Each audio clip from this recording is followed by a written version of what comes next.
다 같이 사도신경 하심으로 2021년 8월 5일 목요일 새벽 예배 하나님 앞에 드리겠습니다.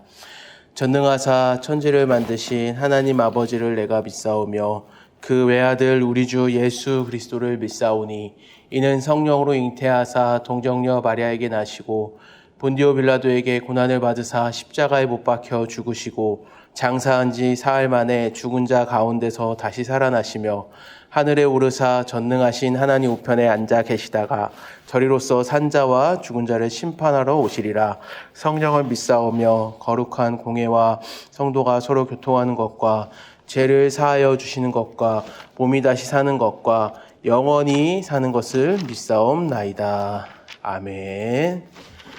찬송가 38장입니다. 예수 우리 왕이여. 찬송가 38장 예수 우리 왕이여 찬송하겠습니다. 예수 우리 왕이여 이곳에 오셔서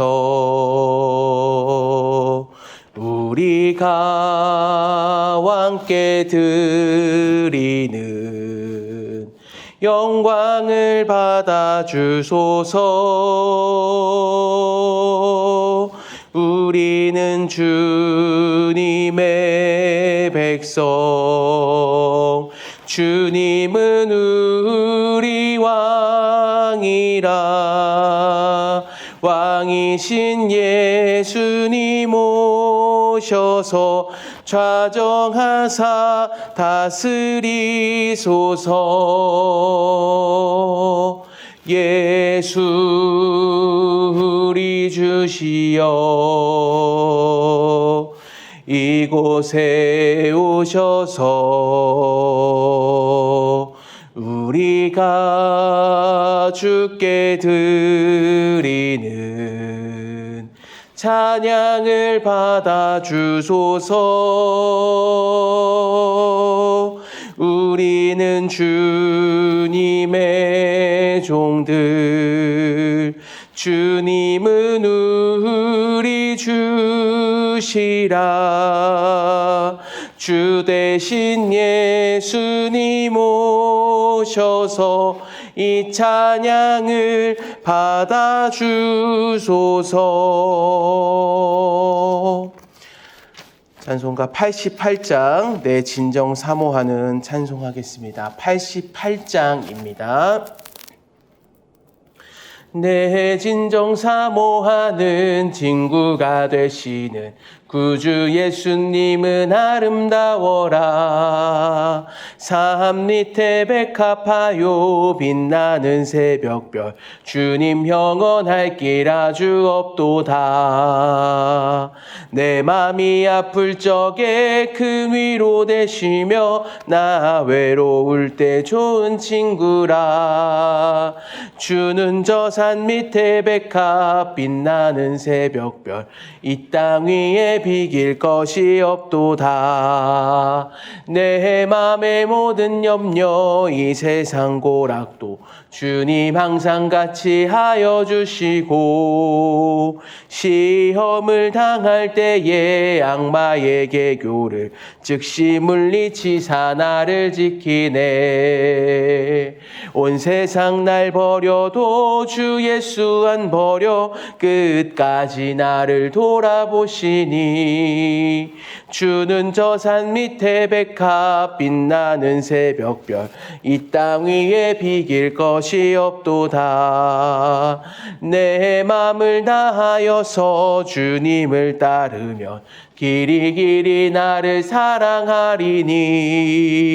물불이 두렵지 않고 창검도 겁없네. 주는 높은 산성 내 방패시라. 내 영혼 먹이시는 그 은혜 누리고 나 친히 주를 뵙기 원하네. 주는 저 산 밑에 백합 빛나는 새벽별 이 땅 위에 비길 것이 없도다. 아멘. 하나님 말씀 이사야 구약성경 이사야 57장 3절에서 13절까지의 말씀입니다. 구약성경 이사야 57장 3절에서 13절까지 말씀 한 절씩 교독하고 마지막 절 함께 읽습니다. 무당의 자식, 간음자와 음녀의 자식들아, 너희는 가까이 오라. 너희가 누구를 희롱하느냐? 누구를 향하여 입을 크게 벌리며 혀를 내미느냐? 너희는 패역의 자식, 거짓의 후손이 아니냐? 너희가 상수리 나무 사이 모든 푸른 나무 아래에서 음욕을 피우며 골짜기 가운데 바위 틈에서 자녀를 도살하는도다. 골짜기 가운데 매끄러운 돌들 중에 내 몫이 있으니 그것들이 곧 내가 제비 뽑아 얻은 것이라. 또한 내가 전제와 예물을 그것들에게 드리니 내가 어찌 위로를 받겠느냐.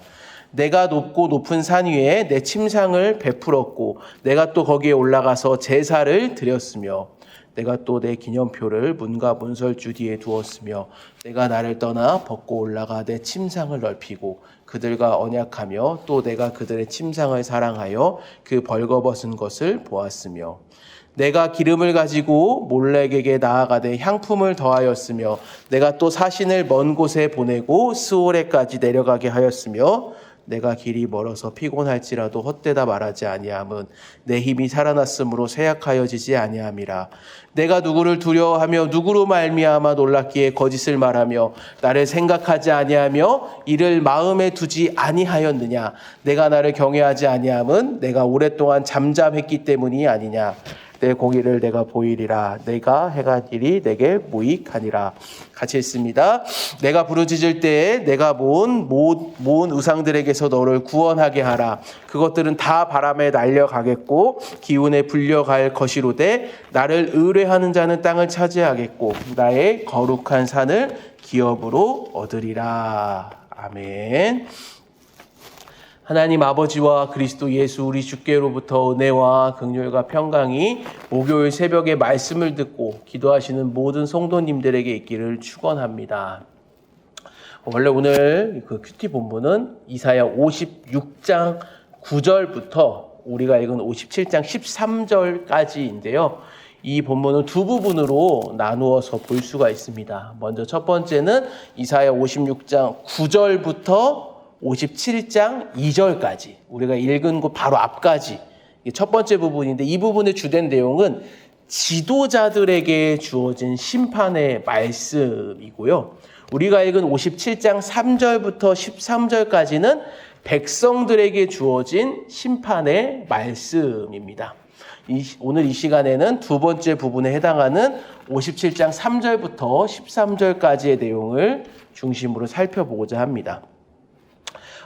이사야의 배경은 하나님께 범죄한 이제 이스라엘, 정확히는 남유다가 심판을 받아 바벨론의 포로로 끌려가지만 거기서 끌려가고 끝나는 게 아니라 결국에는 하나님의 은혜와 긍휼하심으로 회복이 될 것이다 라는 것이 이사야의 배경입니다. 하지만 이러한 배경 가운데서 이사야가 굉장히 강조하는 것이 하나 있어요. 그것은 단순히 심판받았다가 바벨론으로 갔다가 회복이 된다. 그 정도가 아니라 이스라엘 백성들이 바벨론 포로로 끌려갔잖아요. 그리고 거기에서 포로에서 다시 회복이 되어 고향 땅으로 돌아온다는 그 사실만으로 백성들의 행동과 태도, 하나님을 향한 그 삶의 태도들이 새롭게 자동적으로 변화된다고 말하지 않는다는 거예요. 하나님이 당연히 회복시켜 주니까 당연히 백성들도 다시는 죄를 짓지 않고 거룩하게 자동적으로 살아가게 되는 게 아니라 여전히 하나님을 향해 불순종을 반복하고 여전히 자기중심적인 태도를 가지고 하나님을 섬기기보다는 이용하려고 한다면 또다시 그들에게 심판이 주어질 것이다 라는 점이에요. 이게 오늘 본문의 내용이거든요. 그래서 또 심판의 내용이 나오는 거예요. 사실 이러한 부분에서 우리가 오늘날 코로나로 인한 이 시기에 분명히 기억해야 될 사실이 하나 있습니다. 정말 너무나 중요한 사실인데요. 우리가 이제 코로나의 종식을 위해 우리가 계속 기도하잖아요. 그토록 또 하나님께 바라고 구하고 있잖아요. 저도 전적으로 너무나 바라고 기도하는 것 중 하나가 이 코로나의 종식입니다. 빨리 끝났으면 좋겠거든요. 그런데 우리가 여기서 하나 생각해 보았으면 하는 것은 정말 코로나가 종식되었다 할지라도 하나님을 향한 우리의 마음과 하나님의 말씀에 대한 우리의 태도가 여전하다면, 그대로라면 안 된다라는 것입니다. 아니, 오히려 코로나로 우리가 일상에서 너무나 어려움을 겪고 있는 이때에 먼저 우리의 신앙을 점검해보고 죄악으로부터 우리가 돌이켜야 한다라는 것입니다. 그렇다면 오늘 본문에서 하나님이 말씀하시는 이러한 백성들의 죄악은 무엇인지를 살펴보고 저와 여러분들의 삶 가운데도 어떠한 죄악이 있는지를 돌아보고 거기서 멈추는 것이 아니라 돌이키는, 회개하는 은혜가 이 새벽에 있기를 주님의 이름으로 축원합니다. 왜냐하면 우리 하나님은 죄악으로부터 돌이키기를 원하시는 은혜와 긍휼이 풍성하신 분이기 때문입니다. 오늘 본문 보겠습니다. 오늘 본문에서 이사야는 예루살렘 백성들을 너희라고 말하고 있어요. 하나님의 택함을 받은 백성들이라는 거거든요. 하지만 이들이 하나님의 택함을 받은 하나님의 백성 자녀인데도 어떠한 짓을 벌이고 있냐면요. 7절 한번 보겠습니다. 7절을 보시면 내가 높고 높은 산 위에 내 침상을 베풀었고 내가 또 거기에 올라가서 제사를 드렸으며 우상을 숭배하는 겁니다.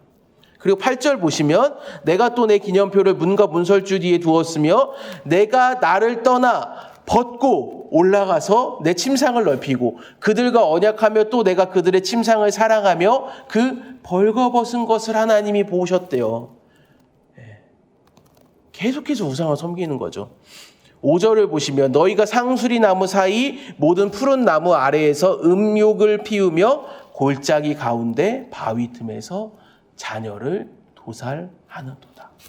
심지어 자기 백성들, 자기 자녀들을 희생제물로 우상에게 주고 있는 거예요. 가나안 사람들의 그런 잘못된 삶의 방식이거든요. 그걸 그대로 반복하고 있는 거예요. 근데 여기서 중요한 게 있어요. 자, 여기서 반드시 기억하셔야 되는 사실은 이사야 오늘 본문 57장의 시점이 하나님의 백성들이 바벨론 포로로 끌려가기 전에 저질렀던 죄악들이 아니라 바벨론에 끌려갔다가 하나님이 회복시켜 주셔서 다시 고향 땅으로 돌아온 시점이라는 거예요. 즉 회복을 주시고 은혜를 베풀어 주신 하나님, 바벨론 포로 생활을 끝내게 해주신 그 하나님께 다시 또 이 백성들은 죄악을 반복하고 있다라는 것입니다. 흔히 우리가 우상 숭배라고 하면 어떠한 신상을 세워놓고 그 앞에 절하는 것을 생각하기가 쉬운데요. 그렇지 않습니다. 우상 숭배의 본질은 탐심입니다. 그래서 골로새서 3장 5절에 보면 탐심은 우상 숭배다라고 말하는 거거든요. 그러니까 한마디로 자기 자신의 만족과 목표를 하나님께 두지 않는 것, 그것이 곧 우상 숭배라는 거예요. 따라서 예루살렘 백성들은 하나님께서 놀라운 은혜와 긍휼을 베풀어 주심으로 바벨론에 포로된 자리로부터 회복을 경험했음에도 불구하고 그것에 대한 감사와 은혜는 까맣게 잊어버리고 여전히 자기 자신의 목표와 만족을 향해서만 그것만을 추구하며 달려나갔던 것입니다. 탐심으로 우상 숭배를 계속해서 저질렀던 거예요. 하나님께 만족을 두지 못했다는 것입니다. 그래서 그런 우상 숭배의 죄악을 반복했던 것이죠. 그래서 이러한 상황에 대해 하나님은 너무나 놀라며 11절과 같이 말씀을 하십니다. 57장 11절입니다. 내가 누구를 두려워하여 누구로 말미암아 놀랍기에 거짓을 말하며 나를 생각하지 아니하며 이를 마음에 두지 아니하였느냐. 네가 나를 경외하지 아니함은 내가 오랫동안 잠잠했기 때문이 아니냐. 좀 어려운 말이죠. 이게 무슨 말이냐면 이렇습니다. 도대체 이스라엘 백성들아 너희가 어떤 신을 두려워하기 때문에 그리고 그 신이 얼마나 무서운 존재라고 여기기 때문에 여호와 하나님인 나를 속이면서까지 그 신들, 우상들에게 지금 매달리고 있느냐라는 말이에요. 무엇보다 여전히 너희들이 나 하나님을 경외하지 않는 이유는 혹시 하나님이 오랫동안 침묵했기 때문이냐라고 되물으시는 거예요. 사랑하는 여러분, 정말로 하나님이 백성들에게 침묵하셨습니까? 말씀하지 않으셨습니까? 선지자들을 보내셔서 그 어느 때보다 백성들의 귀에 딱지가 붙을 정도로 하나님이 말씀하셨거든요. 죄악으로부터 돌이키라고, 하나님을 기억하라고 말씀을 계속해서 선지자들을 통해 하나님은 전하셨습니다. 그럼 하나님 왜 이렇게 되물으시는 거예요? 내가 침묵했기 때문이냐라는 건 하나님이 침묵했다는 거예요? 그게 아니죠. 오늘 본문에 등장하는 말도 안 되는 이 우상 숭배의 죄악을 백성들이 저지르는 원인이 하나님께 있다는 게 아니에요. 하나님이 말씀하지 않으셨기 때문이 아니라 백성들의 마음이 타락했기 때문에, 그들이 여전히 하나님의 회복을 경험했음에도 자기중심적인 방식으로 살아가고자 하기 때문에 너희가 그러는 것이다 라고 하나님이 말씀하고 있는 것입니다. 사랑하는 여러분, 우리의 모습은 어떻습니까? 정말 코로나가 오늘 갑자기 낮에 막 발표가 나는 거죠. 다 종식이 돼버렸습니다. 말도 안 되게 사라져버렸습니다. 라고 한번 가정해 봅시다. 그렇다면 지금보다 더 나은 환경이 찾아왔으니까 하나님을 정말로 더 사랑하고 하나님의 말씀을 더 정말로 순종할 그런 각오와 자신이 있으십니까? 절대로 갑자기 우리의 모습이 확 자동적으로 변할 수는 절대 없습니다. 그래서 저는 이렇게 한 가지 제안을 합니다. 지금부터 우리의 모습을 돌아보자는 거예요. 진정으로 하나님만을 우리의 삶의 이유와 목적으로 지금부터 삼자는 거예요. 코로나가 뭐 어쩌네 저쩌네 상황과 환경 탓할 것이 아니라 지금 주어진 그 자리에서 하나님을 더욱 사랑하자라는 것입니다. 그리고 그 시작은 오늘 본문에서 하나님을 의뢰하는 것, 신뢰하는 것에서부터 시작된다라고 13절은 말씀하고 있기 때문입니다. 13절 읽고 기도하겠습니다. 내가 부르짖을 때에 내가 모은 우상들에게 너를 구원하게 하라. 그것들은 다 바람에 날려가겠고 기운에 불려갈 것이로되 나를 의뢰하는 자는 땅을 차지하겠고 나의 거룩한 산을 기업으로 얻으리라. 아멘. 하나님은 분명히 말씀하십니다. 백성들의 손에 모은 그 우상을 날려버리겠다. 그러니 하나님을 부르짖고 의뢰하고 신뢰하라는 것입니다. 여전히 내 자신만을 삶의 만족으로 삼는 그 모습에서 돌이켜 하나님만을 만족으로 삼으라고 말씀하시던 줄을 믿습니다. 사랑하는 여러분, 말씀을 맺겠습니다. 이 새벽에 우리의 손에 여전히 하나님이 아닌 다른 것들이 들려있지는 않은지, 우리의 탐심이 가득하지는 않은지 돌아보시고 바라기는 하나님만을 우리의 만족으로 삼아 하나님만을 더욱 사랑하고 의뢰하는 은혜가 코로나로 어지러운 이 오늘 하루 가운데도 우리의 삶에 충만하게 넘치기를 주님의 이름으로 간절히 축원합니다. 기도하겠습니다. 하나님 감사합니다. 유다 백성들과 같이 하나님의 은혜를 저버리고 하나님이 아닌 탐심으로 가득한 모습이 내 안에도 있지는 않은지 이 새벽에 돌아보게 하시고 우리의 삶의 이유와 목적, 참된 만족이 하나님 뿐이심을 알고 하나님 한 분만을 의뢰하며 살아가는 복된 하루 되게 하여 주시옵소서. 예수님의 이름으로 기도드립니다. 아멘. 하늘에 계신 우리 아버지여, 이름이 거룩히 여김을 받으시오며 나라 임하옵시며 뜻이 하늘에서 이룬 것 같이 땅에서도 이루어지이다. 오늘날 우리에게 일용할 양식을 주옵시고 우리가 우리에게 죄 지은 자를 사하여 준 것 같이 우리 죄를 사하여 주옵시고 우리를 시험에 들게 하지 마옵시고 다만 악에서 구하옵소서. 대개 나라와 권세와 영광이 아버지께 영원히 있사옵나이다. 아멘. 오늘 들은 말씀을 기억하며 우리가 정말 하나님만을 나의 삶의 만족으로 삼을 수 있게 해달라고. 지금 주어진 그 자리와 환경에서 그것들이 변하기를 위해서도 구해야겠지만 그 전에 먼저 내가 어떠한 자리에서도 하나님을 더욱 만족으로 삼고 그렇게 행하며 살아가게 해달라고 기도하시기 바랍니다. 담임 목사님과 가정을 위해서 기도해 주시고 또 교회를 위해 특별히 이번 주 시작된 초원별 릴레이 금식 기도를 위해서도 기도해 주시기 바랍니다. 환우분들을 위해 기도해 주시고 각자 또 삶의 급으로 각자의 기도 제목 가지고 주님 이름 한번 자고 통성으로 기도하겠습니다. 주여